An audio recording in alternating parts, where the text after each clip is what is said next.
Senator Eric Schmitt joins us on the Annie Frey show here, the United States Senator from Missouri. We're always grateful to have you on, Senator. Thanks for your time today. Great to be back with you, Annie. What was your reaction? I mean, the Ketanji Brown Jackson comment there was a little disconcerting. That and the whole of the arguments that were heard earlier this week.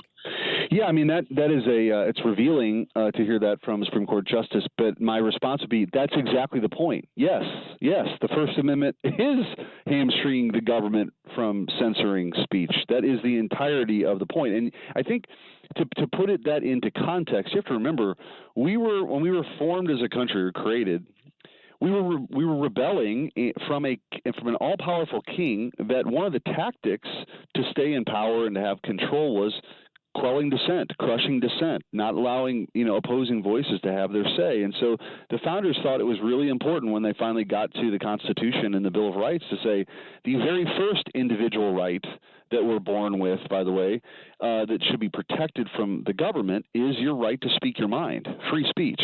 And so it is exactly the point. It's supposed to be a structural safeguard against these kind of abuses, which are very clear and obvious in this case. When I was AG and we filed this thing back in May of 2022, is around the time, you just kind of have to go back in time a little bit. I mean, they were trying to shut people down for talking about came from the Wuhan virology lab, which of course most people agree did. The efficacy of masks. We know now that masks are not really effective. They're talking about, the vaccine. They were talking about, all these sorts of things that people had a point of view on, and the government wanted to shut it down. And the crux of this case is essentially the government can't do it, but they can't outsource that to big tech giants either. And so, I think it's just a very important, perhaps the most important free speech case, certainly in our lifetimes, but maybe in the history of the country, because so much of this debate now has moved to the virtual town square. Yeah, I incredibly agree with you and kind of excited to see where this goes. I'm reading just here from a Fox News piece that highlights that the accused high-ranking government officials of working with giant social media companies, quote, under the guise of combating misinformation. If it's the government's responsibility to combat misinformation, then to me that means that the government owns the information and the ability to determine what is true and false. And then it goes on in this article to highlight the Hunter Biden laptop, COVID-19 origins, and the efficacy of face masks. And then it goes on to say that I guess Bailey argued, in other words, if you look at the free speech the speech that was suppressed, censored at the federal government's demand, it was exclusively conservative speech. Mm-hmm. I can't imagine that conservatives are batting 1,000 of being wrong and the only ones that need to be combated regarding misinformation. Right, and that gets to the fundamental issue, which is this was viewpoint discrimination, which if the government's doing that, it faces the highest level, strict scrutiny level of review, because we don't want that to happen in this country. The government doesn't get to decide what the truth is and what you can see and what you can say and what you can hear. The individuals get to make those determinations themselves. It kind of gets back to this fundamental. I mean, I remember being on your show when we were suing, 60-plus school districts when I was AG for mask mandates. The reality is, look, we believe as conservatives that people should take in all this information and make up their own minds.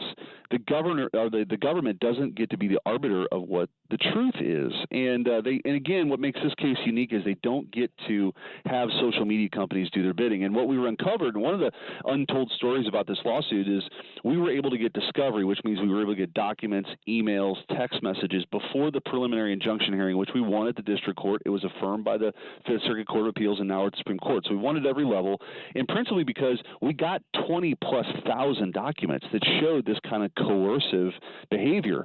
Take this down or else. They had a special portal. They were, having weekly censorship meetings. I mean, the government was in this vast array of government agencies and people. This wasn't a one-off thing. This was a concerted effort by agencies people have never heard of, weighing in here and coercing these big tech giants to do their bidding. And that's just not something we should ever allow in this country. Senator Eric Schmitt with us right now. Are you of the mind that since you filed this lawsuit that this stuff isn't happening anymore? Is that on hold with our federal government right now or local governments? Well, it's interesting because the New York Times had a hit piece on this over the weekend, and I did an interview with them, and they talked to me about the case. But then their coverage of it, as you might expect now, is that, well, this is just a cover for more disinformation and misinformation. And I got to tell you, so I'm 48, and I'm old enough to remember when liberals actually believed in free speech, and now they've just been captured by this. Ends justify the means, result-oriented orthodoxy, where it's just their job to defend the Democrats' point of view on things. They don't. So I just think that. But the point I was making there is they've made the point that these agencies have pulled back, which is a good thing. But remember, when we filed this lawsuit, this was before Elon Musk bought Twitter and before the Twitter files, before these government hearings. So when we filed it, I remember, there were a lot of these media entities and newspapers were sort of laughing it away. And again, I was just shocked by their cavalierness of dismissing the First Amendment as being important and dissent being important. So we've kind of crossed the Rubicon with the way they view the world. But again, I think I'm fine. Conservatives want to, carry the mantle for free speech and individual liberty. That's fine with me. Yeah. But we're not getting any help from the mainstream media, who again, they want so desperately to crush dissent, and be wary of anybody who says they want to do it because it's disinformation or misinformation. That's just a cover many times for people to again silence people that disagree with them. And I guess at least somewhat ironic to me that all of this being under the First Amendment and an American's First Amendment rights, that includes freedom of the press. And if you are a journalist and being able to see the things that you were revealing and I'm 39 years old, and I can remember a time where this would have been a huge story to find out that the government was working to keep you from thinking things, let alone saying things. And you would think that journalism would want to tear that apart. And we saw that with Matt Taibbi and the Twitter files. Like, there was some real journalism taking place there. But it does also seem at the same time that the press, in some cases, is just lost. Yeah, look, Woodward and Bernstein are dead.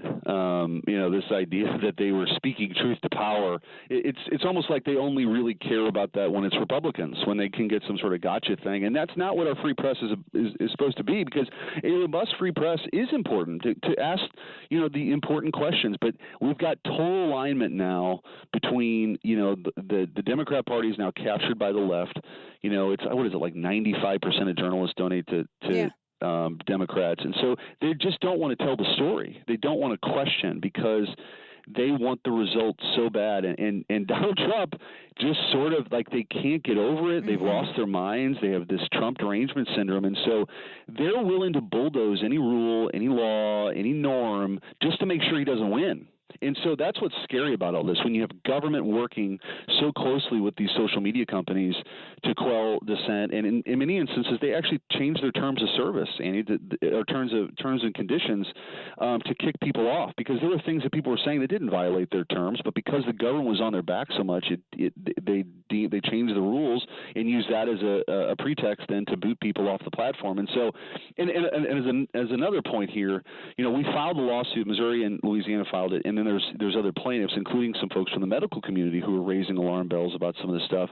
And they were being called heretics. And Dr. Bhattacharya, who I'm actually doing a Twitter space with at 5 o'clock Central tonight, if people want to hop on. But anyway, we're going to talk about the case more. But he makes the point: look, science relies on questioning. You question assumptions, and you're always working. Think if we were still stuck with the medicine or surgical procedures from the 1860s. You know what I mean? Like, no thanks. Yeah, right. So science relies on people questioning things, and I think a robust debate in the public square and in the virtual town square now requires that. And through all those different voices, number one, it's a pressure release valve to keep us away from political violence, and number two, it also allows people to arrive at their own conclusions and debate things and try to persuade. That's a very American concept. Senator Schmitt, one last thought here, a question before we let you go. We're grateful for your time. I'm reading some of the highlights that were just picked in this article about the Hunter Biden laptop, COVID-19 origins, efficacy of face masks. Of course, the timing of this being 2020. Do you think, that righteously indignant cause that the people and the bureaucracy on the left, the people who are in charge on the left, and the media that laps up everything that gets served by them, Is this all about Donald Trump? Would this have happened should Donald Trump not been running for re-election or not been there? No, I think he is a focal point for them. But the truth is he's sort of said they go after him because he's sort of in the way. It'll look. There'll be a world, in after he wins again and serves four more years, right? That there'll be another Republican nominee for president, or I mean, you see it on campaigns that run, other than running for president, running for United States Senate, it's the biggest campaign anybody ever runs, and you see it, you see the bias. They've convinced themselves. I mean, look at the language that they use. I mean, everything now is a threat to democracy. First of all, we're a constitutional republic. Get that out of the way. But using their terms.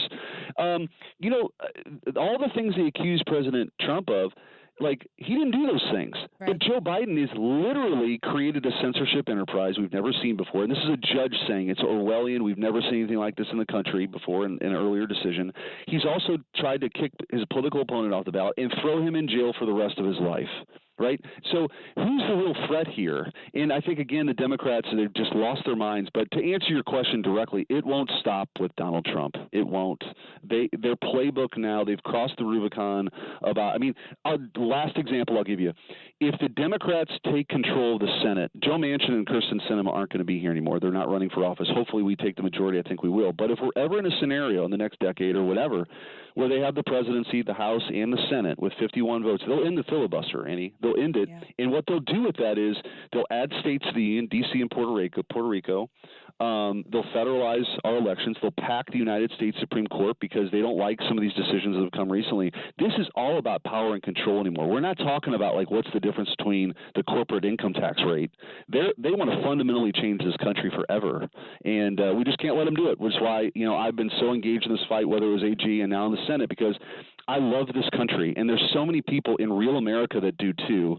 And it's important for us to stand up, be counted, vote, make sure we vote in November, and again, make America great again, right? Yeah. As someone once said. Amen to that. We've had a front row seat, Senator Schmitt, to your hard work when you filed this as Attorney General, still fighting the good fight as a senator. We're always grateful when you fit us in your schedule. Senator, thanks for being with us.